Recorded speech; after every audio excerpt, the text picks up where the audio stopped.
కాళిదాసు భావస్థిరాన్ని జననాభూతాన్ని ఉన్నారు. అలంకార కుటుంబంతో మా కుటుంబానికి సంబంధం జననాంతర సంబంధమైనదిగా భావిస్తారు.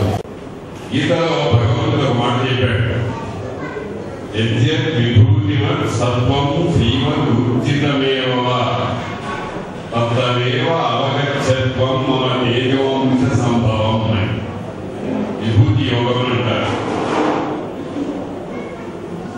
ఈ లంక కుటుంబంలో మాకు పరిచయమైనటువంటి శ్రీనివాసరావు గారు, కృష్ణమూర్తి గారు, ఆదినారాయణ గారు, ఆ శ్లోకంలో ఉండేటువంటి విభూతిమత్ శ్రీమద్ ఊర్జితం అనే లక్షణాలు బాగా పుష్కలంగా ఉన్నటువంటి వారు. మా గురువు గారు శ్రీనివాసరావు గారు ఒక విచిత్రమైన చైతన్యం, నిత్య చైతన్యం, వేద పఠనం, రామకోటి రాస్తూ ఉంటాడు. శ్రీనివాసరావు గారిని బట్టి నాకు కృష్ణమూర్తి గారితో పరిచయం. ఆ కృష్ణమూర్తి గారు ఒకసారి మా యూనివర్సిటీకి వచ్చి ఒక అత్యద్భుతమైన ఉపన్యాసం చెప్పారు. అద్భుత కావ్య శిల్పంలో అమరత్వం ఏదో టాపిక్ పెట్టండి. ఆ ఉపన్యాసం 2.5 గంటల సేపు సాగింది యూనివర్సిటీలో. అప్పుడప్పుడే పోస్ట్ గ్రాడ్యుయేట్ కోర్సులో చేరిన విద్యార్థులు 2.5 గంటల సేపు ఆ ఉపన్యాసాన్ని ఆస్వాదించారు అంటే ఆ ఉపన్యాసంలో ఉండేటువంటి గాంభీర్యం ఎటువంటిదో మనం ఆలోచిస్తాం. అందులో ఒక విషయం నాకు ఎప్పటికీ ముద్ర పడిపోయింది. మను చరిత్రలో 5 పాత్రలు ప్రధానంగా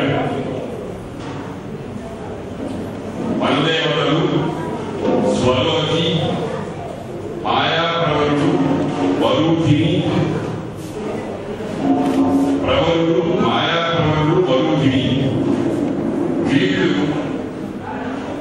వరుసగా వనదేవతలు అన్నమయ కోశానికి ప్రతీకని, స్వలోచి ప్రాణమయ కోశానికి ప్రతీకని, వరూధిని మనోమయ కోశానికి ప్రతీకని, మాయాప్రవరుడు విజ్ఞానమయ కోశానికి ప్రతీకని, ప్రవరుడు ఆనందమయ కోశానికి ప్రతీకని, 5 కోశముల నుండి జీవోత్పత్తి జరిగినట్టుగా మానవ ఉత్పత్తి జరిగింది అని ఒక అత్యద్భుతమైన థీసిస్ అలా ఉపన్యాసంలో చెప్పారు.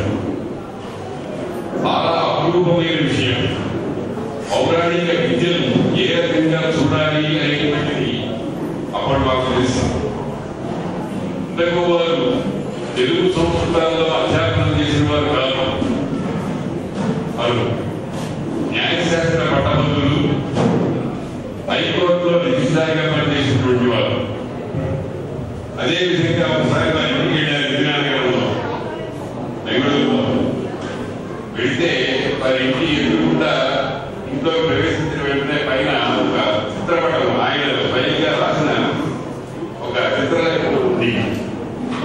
ఆ చిత్రలేఖనంలో ఉండేటువంటి ప్రతి గీతం గురించి నాకు 1 గంట సేపు వ్యాఖ్యానం చేశారు. అత్యద్భుతమైనటువంటి భావనతో కూడినటువంటి జీవయాత్ర, జీవుని యాత్ర యొక్క స్వరూపాన్ని ఆయన అర్థంగా చేశారు. అలాగే ఒకసారి అనంతపురంలో మనుస్మృతిని గురించి ఒక 3-4 ఉపన్యాసాలు చెప్పారు. అవన్నీ కూడా ఏదో శ్లోకం, తాత్పర్యం చెప్పినటువంటివి కావు. చాలా గంభీరమైనటువంటి అంశాన్ని చెప్పినటువంటి మహానుభావుడు. తెలుగులో, సంస్కృతంలో, కన్నడంలో రచనలు చేశారు. త్యాగ శిల్పము అనేటువంటి కావ్యం నేను చదివాను. అలాగే దానం అనేటువంటి ఇలాంటి గురించి కూడా ఒక పుస్తకం రాశారు. వేదం చెప్తోంది, దానం యజ్ఞానాం వరుణం లోకే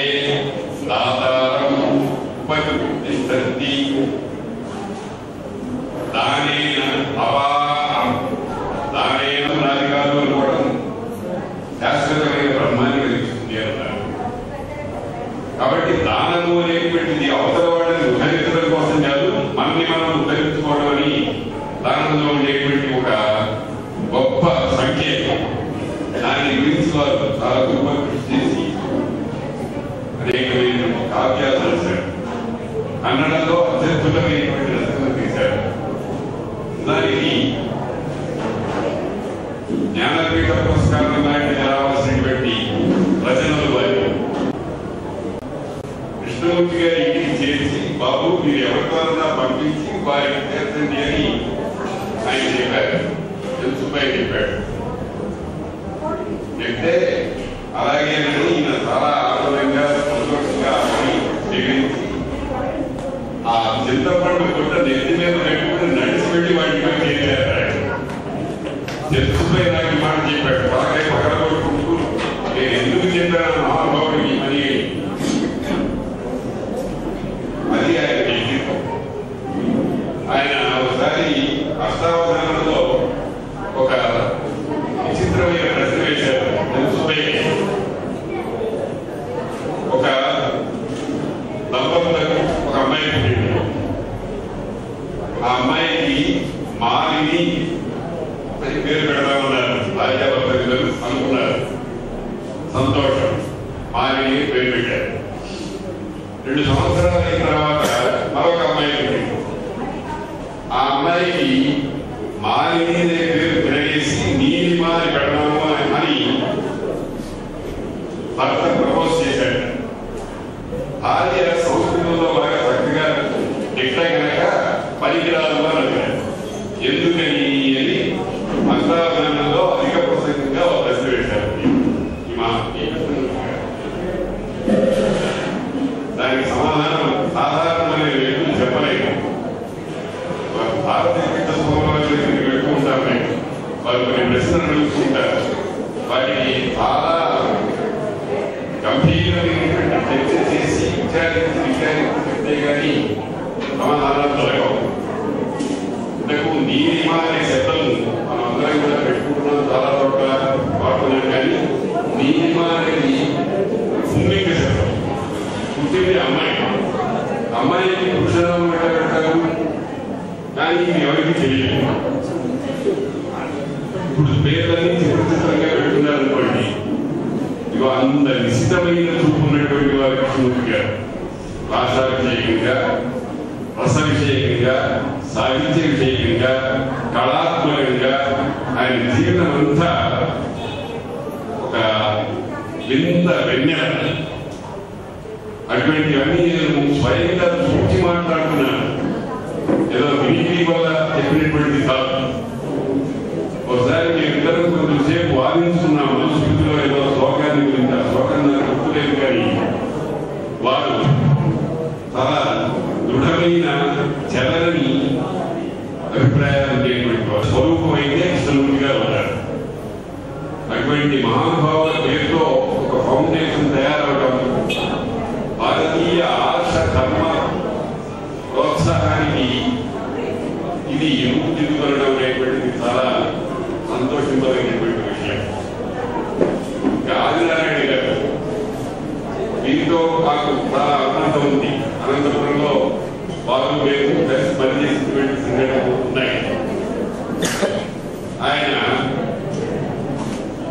ఆంగ్ల సారస్వత ఋషివరు, చాలా గొప్ప గొప్ప సంచికలు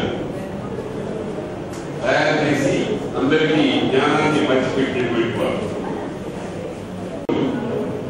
సోదరులుగా ఏర్పాటు చేశారు అని నేను భావన చేస్తున్నాను. ఒకరు రచనల ద్వారా, ఒకరు యోగ మార్గ ప్రవర్తన ద్వారా, మా గురువు గారు, పెద్ద గురువు గారు శ్రీనివాసరావు గారు వేద అధ్యాపనం, భక్తి తత్వ సూచన. ఇవో భక్తి ఎలా ఉంటుందో చెప్పలేదు. ఆయనే భక్తి శాస్త్రం బహువేదితవ్యం అల్పస్య కాలో భావస్య వినా. కాబట్టి ఆ ఉన్నంతలో దాన్ని వేగం పుంజుకొని అందుకోవాలి, అందించాలి అనేటువంటి తమన మరి ఉన్నట్టుగా కనిపిస్తుంది. మొత్తానికి ఈ సోదర త్రయం ముగ్గురు కూడా జగత్ ఉపకారకత్వం కోసమే జీవితాన్ని గడిపినటువంటి మహాత్ములు. అయం నిజ పరోవేది గణన లఘుచేత ఉదార జీవితానికి వృద్ధైవ కుటుంబం అనే మాట ఉంది. మీరు నా వరకు ఒక పవిత్రమైనటువంటి భావం. ఆయన అతి సాధారణంగా ఇవన్నీ జరుగుతుంటాయండి అంటారు. శ్రీనివాసరావు గారితో నేను ఆ లక్షణం చూశాను, కృష్ణమూర్తి గారితో ఆ లక్షణం చూశాను. బాగుంటే వాటిని రాత్రి